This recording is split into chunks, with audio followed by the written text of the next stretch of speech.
Looking at this grass, it comes across like the regular ordinary grass consumed by livestock in our homes, or a grass that you can just pick up a cutlass, cut it and consider it as rubbish.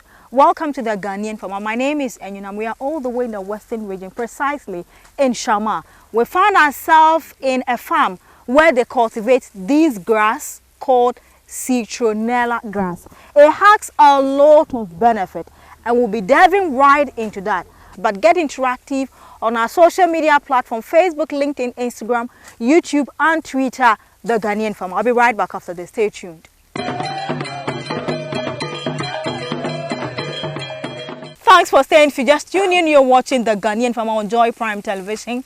My name is Enyunam and we found ourselves in WG Citronella Farms. Long name, owned by a teacher. Thanks for joining us, Samuel. Thank you. Yes. How long have you been doing this? I've been doing it for the past 25 years. 25 years. When was the first time you were introduced to Citronella grass? I was introduced in 1999 when I was a student at Bekwai SDA. We went for excursion as an agric student at the direct farms. Okay. And I had an interest in this. Apia Minkan was then doing it to feed his company to produce apino soup. Okay. So afterwards, I had an interest, and that has been since then. Okay. So in which year did you complete school? 1999. 1999. Yes. So was it right after school that you decided to actually go into this, or it took a bit of time? Right after school, I had it as a nursery. Okay. So I was doing it as a hobby together with my father's farm, which is a palm plantation. Okay. So it got to a point that I decided that let's make this a commercial one. So my dad expanded it. Okay. I followed. Right. And then till the time I had opportunity to travel to UK. So a little funds that I had, then I expanded it, built a distiller. For the first time, we had the oil from the grass. Okay. What kind of land is good for cultivating Citronella? Any land except waterlogged area where the water can stay for more than a week, it wouldn't do. But any degraded land, even a poor land that cannot support growth, this can replenish the land and it can grow on it. In Ghana, how many regions grow Citronella? Currently about 4 regions under the auspices of PWG Citronella Farms. 4 regions? 4 regions. Okay. The first time you wanted to do the nursery or the propagation, where did you get the parent plant from? That's what I bought from Asante Bekwai. Okay. All right. Now, tell me about after you have your land and went through the normal cutting of trees, gathering of grass, even leading it to rot or whatever it is you have to do to it. How do you go by the planting? Do you do nursery transplanting like other crops? Or tell me how you grow Citronella. You see this in the hand? Yes. This is a division from the mother plant, a sucker. Okay. So when the land is prepared, then you have to uproot the mother plant, divide it into units like this, then plant them one after the other. Then it will expand again. Do you dig a hole? You have to dig a hole. How deep? Yeah, about 2 to 3 centimeters. 2 to 3 centimeters. Yes. And then you put just one. A stalk in it. A stalk in each hole. Exactly. I realize there is distance in between the plant as well. What's the distance? 4 feet by 4 feet. 4 feet by 4 feet. But if the soil is so fertile, highly fertile, then you have to make it 5 feet by 5 feet so that it can expand more. But as we speak, how many acres of citron do you have? Currently, I have 25 acres at Bekwai. Okay. And then 10 acres at Agona, which is Old Axim Road. Right. And currently where we are working on 10 acres now. So this is 10 acres? This is 10 acres. How long does Citronella take to grow before? I can see your guys are harvesting, which I'll let you see them harvesting. How long does it take then it's considered fully matured for harvesting? Okay. After planting, it takes about 8 months to get matured. The maturity time is 8 months. Then after that, every 3 to 4 months, you do harvest. So when you cut the leaves from, you see it's coming up again. 8 months, you do your first harvest? Correct. And then after first harvest, then every 3 to 4 months. Every 3 to 4 months. Yes, then you harvest again. Does Citronella loves a lot of sunlight or a lot of rainfall? Oh, it does. It needs the both. Okay. It doesn't have to be too. When you have so much rain, the water content in the grass becomes higher than the oil. Okay. So upon distillation, we didn't get enough. So it must be balanced. Not too much rain and not too much sun. Is there any form of disease that affects citronella too? Oh, this plant doesn't have any known disease. Okay. It is used to control some diseases in our vegetables. Okay. Yes. And it also controls pests. Those who want to do organic vegetable can use that, interplant it to control pests in their farming. Does citronella need any inputs? If like fertilizer? Oh, no. If you can see underneath, it has some golden substances around it. Right. It fertilizes the soil itself and also fixes nitrogen in the soil and protects around so that the sun cannot hit the surface of the soil. Okay. So it has its own mechanism to adapt in any environment. Yes. All right. On each, are you able to harvest the whole 10 acre every time? Yes. So how many kilos or, tons are you carrying home? For every harvesting, you are looking at about 12 liters oil per distillation. Okay. Yes. All right. Now, can you grow other crops in between the citronella? Yes, you can. That is the best. Such as what? Such as tree plants. Ylang, you can do that. You can do cinnamon, you can do rubber trees. So that it provides a kind of shade and it serves as undergrowth. So that when, example, if you are doing coconuts, you don't have to weed around the coconut, but this can serve as an undergrowth and gives another source of income before the plant takes over. I saw. Okay. That's very good. I didn't know about this. Thanks for the insight. That's okay. If I am to prepare 1 acre land and I want to grow citronella, correct, how much am I likely to buy this? You are likely to buy this for 3,500 Ghana cedis. And you need 50 kg sacks of these stalks prepared like this before you can cultivate. Wait, 3,500 cedis for one stalk or? No, for how many pieces? The one that can cover an acre. An acre? Yes. Will cost me about 3,500. Okay, all right, that's fine. Now, citronella happens to be a grass. Yes. Do you have to do any weed control as well? Yes, we have to. Why? The initial stage, because you have a variety of weeds. You have the broad leaves and you have the narrow leaves. Okay. So this is the narrow leaf, the grass. Okay. And the broad leaf will grow. So you have to control it, and afterwards, this will form a canopy and naturally kill all the weeds. So as we go further, you will see that there's some areas you will not see any weeds inside. And as they are harvesting, they are controlling the weeds. So this will come faster than the weeds, and it will form a canopy to prevent them from growing. Okay. Yeah. When you harvest the citronella grass, how do you keep it? Or how long do you keep it before you transport it to the processing plant for the extraction to begin? Okay. When we have a bright sunny day after harvesting, you leave it for 3 to 4 days. Then you collect it and send it to the processing unit to process for the oil. But when it's raining, it can take 5 to 6 days before you collect and send to the distillation. But when it's raining, you don't have to collect it because it will distill, it will generate heat. It will generate heat and the oil will be, it's very volatile. Okay. So the oil will be just be going coming out. Coming out. Yes. Oh, okay. All right. How comes a pot of this, what I'm holding, is dried? Why? Yes, this portion has touched the ground. Okay. And that is leading to this effect. I see. Okay, so you're still watching The Ghanaian Farmer. My name is Enyonam and my guest is Samuel. He's been doing this for over 20 years. He has 10 acres here, 10 acres somewhere else, 25 acres in Asante Bekwai. It means that he is expanding. This is a commercial type of farming that need a lot of money. Now that brings me to my next question. Is it a very capital intensive kind of farming? Yes, it is capital intensive. That is why ordinary Ghanaian find it difficult to go into, though it's lucrative. As I said earlier, to generate 3,500 for seedling alone is not easy for average Ghanaian to do that. So it requires a huge capital to do that. Okay. Can I just decide to grow the plants and sell the grass just like this to someone who is into processing, or I necessarily need to have a processing plant on the side so that I can harvest, process my thing and get my oil? Which do you advise? Our advice, if you can, then you own a distiller. But a distiller that can give you 10 liters may not cost you less than 70,000. Whoa, that's a lot of money, man. And because it's built by stainless steel, Okay. because the oil shouldn't react with the metal. Yeah. So it makes it a little bit expensive. But the farmers around grow around where there's a distiller, so that they bring the grass and distill where we have a distiller. You are a teacher. Are you still teaching? Yeah, I'm still teaching. What's the name of the school you're teaching? Adiambra Senior High School. What do you teach? I teach English. How do you come by the funding to do what you're doing?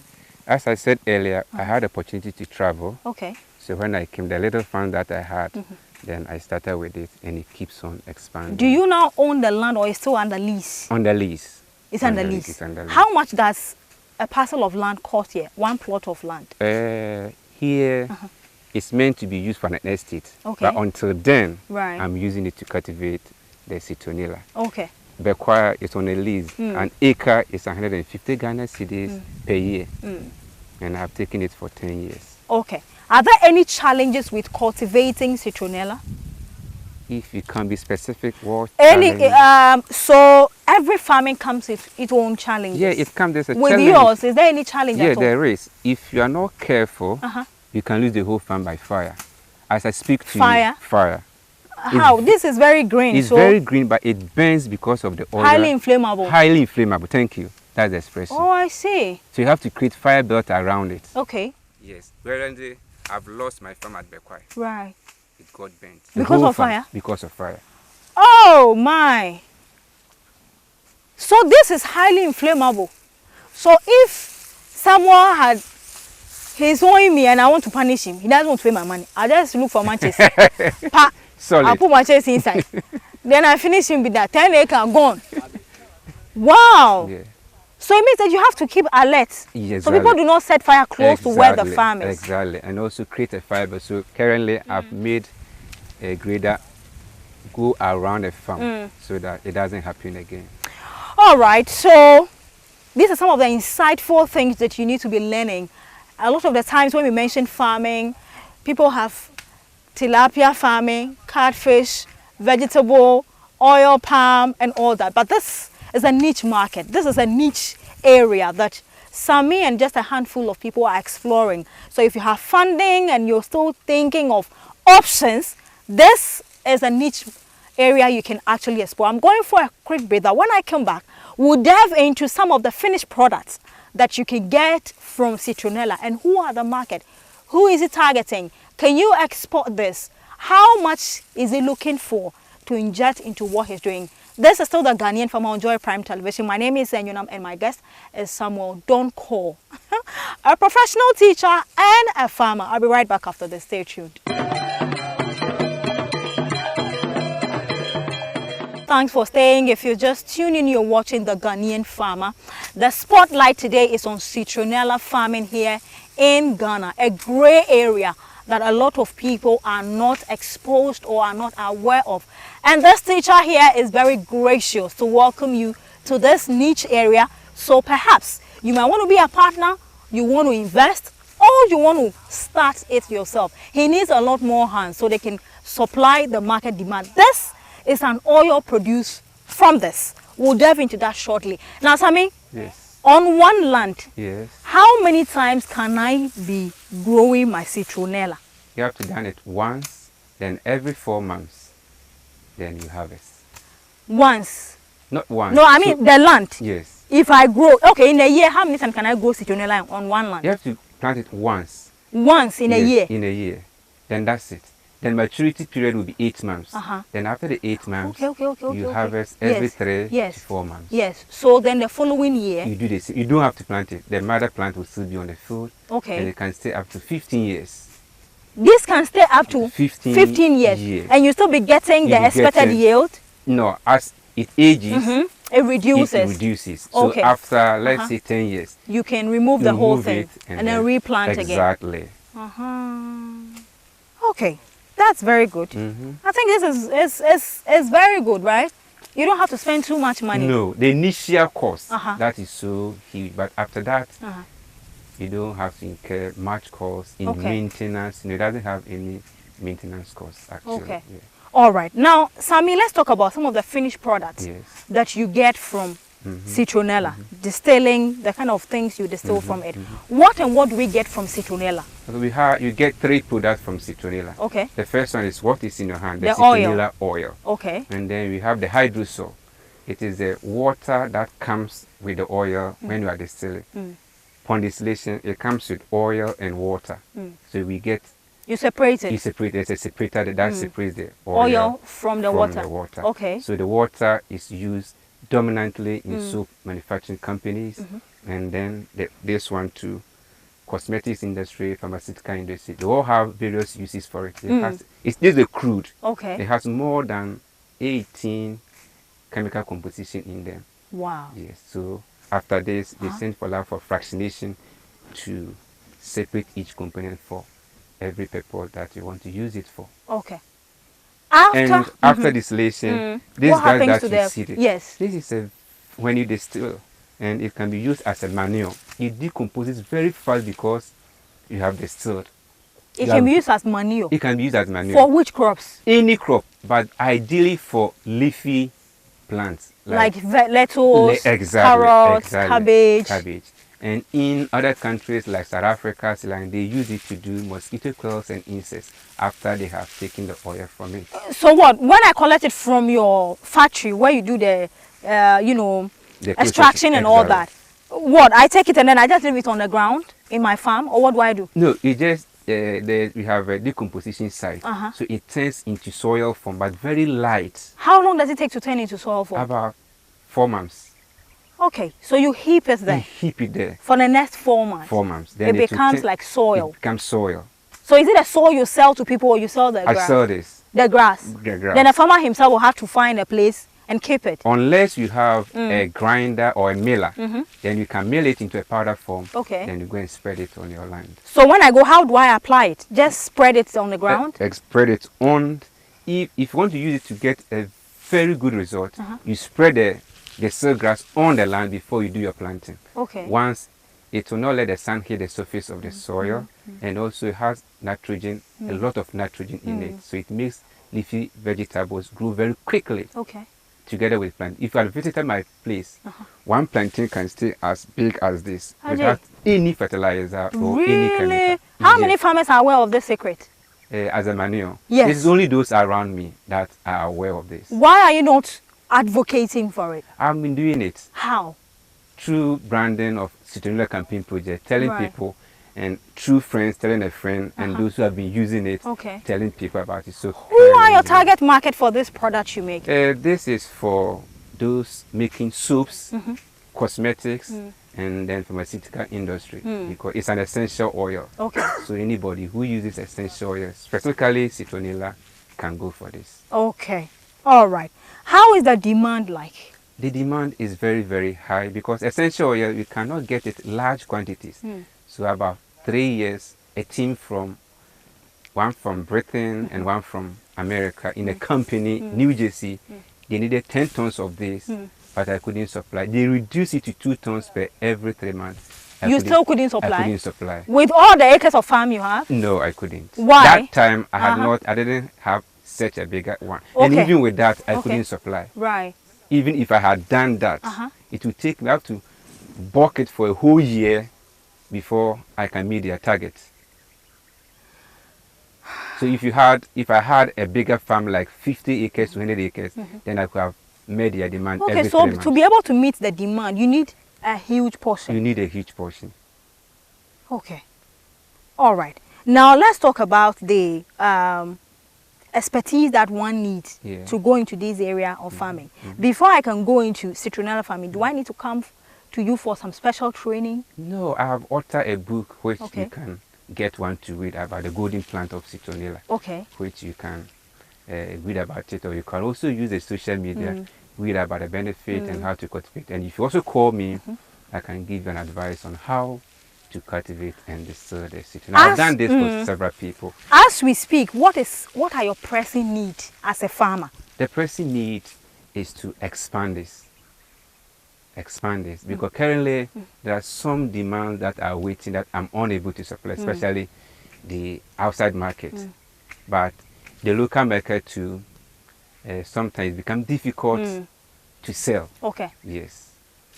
How do you balance teacher work and farming work? It's, the grass is harvested every 3 to 4 months. Okay. So when we are on vacation, we spend likely 3 to 4 months at school. Okay. During the vacation, then I process it. How many workers do you have under your watch? Currently, I have about 7 people, which I have 10 casual women do the collection. So that's 7, that's the harvesting and the weed control. Then the women, I use them as at when I need. Then after, I dissolve them. Well done. Congratulations. Thank you. That's not a bad business. I think if we consider investing into this, it will create a lot more jobs. Yes. And it will also create income, sustainable income for young people. Exactly. This is what I want the government to take an active part in management of this plant. Right. So that the land that has been destroyed by galamsey activities, this can replenish the land and at the same time serve as an employment for those in that community. Okay. Because this can use as land reclamation. I did one for Mensing Gold at Bebieni. Right. They had a devastated land. Then I went and planted this one for them. And they've given the farm to the community. They have a football community there. Right. So the supporters are now working on the field to support themselves. Okay. Now, there's this concern about climate change causing a lot of havoc and disturbing farmers and all that. You in this area, how is the weather or the climate affecting your work? Do you experience it at all in any way? I've not taken a notice about the climate affecting this. But what I can say is, when it's too much rains, the water content in the grass becomes very high. Okay. And then the oil will become less. Okay, I see. All right. So you need a balanced kind of weather exactly. temperature, Yes. Both hot sun and then cold. When it is too dry too, you will not get volume of the grass. You wouldn't get more of the leaves. But the little that you have will have higher oil content than the water. What's the lifespan of this oil? How long can I keep stay it for more than 10 years. We didn't do anything. 10 years? 10 years. Essential oil can stay more than 10 years. Wow. I sent a sample to Belgium lab. And this oil had about 98.5% quality. Okay. Yes. The lab couldn't be done in any of the West African countries. So it had to be sent to Belgium. And that was the result I had for the oil, the lab analysis of the Citronella oil. Okay, so Citronella, like the farmer said, is a one-time investment. These can last from 10 to 15 years, but it's advisable after 10 years you want to replace with new plant. And the end product that you get from it is endless. Aside that, vegetable farmers, especially leafy vegetables, you want to consider going to somewhere to take some of the grass where they've extracted the oil and it's just there. You want to take it, keep it for 4 months, it turns into soil, and then you take it to your farm, apply it on the ground before you go into the cultivation. Sammy, we are wrapping up our interview. Yes, and you could also interplant this in a vegetable when pests are disturbing you. Pests? Pests. Okay. Then you can use this to control the pests, or you can use the hydrosol to control the pests in your vegetable farm. Okay. So I can have just one, okay, into because it's a pest and insect repellent. Okay. Even the oil Yeah. itself, it repels mosquitoes, all kinds of insects. Right. So the plant also has that property that if you have a field, this are being attacked by these pests, you can interplant this one after the other, and it will serve as a control pest for you. Your final words for people who are watching you, being it an investor, being it an aspiring farmer, being it government, what do you have to tell them? Look into your camera and talk to the global what I want is the plant to become so much popular, to become common, just like the cocoa farm that we have. This is a plant that is going extinct. It was bought by Unilever in 1979, and many people have abandoned it. So sustaining it has not become easy.